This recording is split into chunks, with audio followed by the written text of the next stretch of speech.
Before we get to the shorts, how about this? This is a really friendly looking fish that I feel like you got to see it, Will. Maybe you've heard of it. It's called the anglerfish. You ever seen this before? Oh, yeah. It's like the deep sea. How crazy nightmare. is this fish, man? Now, apparently, they very rarely would capture one washed up and intact like this. Because they live in like the deep ocean. 3,000 feet. Yeah. You just don't see it. And they got this one. This might have to go to the museum or something because of how well preserved it is on the beach. They don't know how it got there.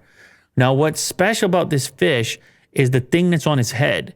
Now, maybe since you're familiar, you can explain it, Will. From what I heard from National Geographic, it acts like a lure. It kind of lights up. Willie do. For fish to easy with the confidence, though. Just barreling in there.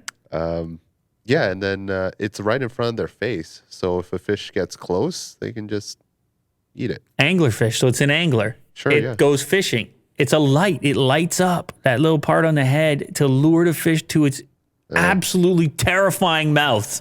Actually, I saw this in Finding Nemo. That's how I heard about it. Made famous in Finding Nemo all the way back in 2004. I think it's referenced actually in this article. Yeah, they live 3,000 feet down. Unbelievable stuff. Anyway, they found a perfectly preserved one if you want to catch a look at this terrifying creature.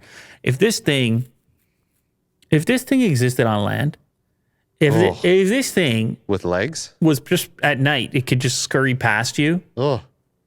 Like it's just the wildlife in your yard. Oh, I'm dead. I'm dead, bud.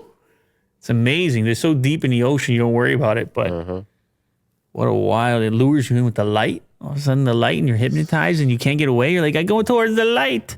I go. Otis is telling me to go back. I'm like, no, this is too good. The light is too good. It attracts you.